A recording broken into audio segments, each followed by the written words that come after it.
Laipni lūdzam atpakaļ. Tagad es parādīšu, kā pievienot kartītes mapē Favorīti un kam tā ir paredzēta. Atveriet izvēlni un dodieties uz sadaļu Favorīti.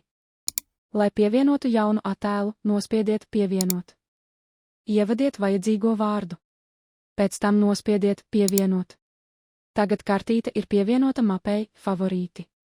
Jūs varat dzēst jebkuras kartītes, kas vairs nav vajadzīgas, vai pievienot jaunas. Atgriezīsimies galvenajā ekrānā. Atveriet mapi un Favorīti.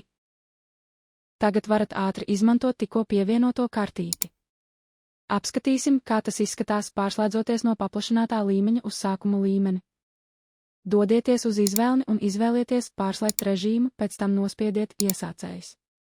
Šīs līmenis ir ieteicams lietotājiem, kuri iepriekš nav izmantojuši mūsu lietotni un tikai sāk mācīties sazināties ar kartīšu palīdzību.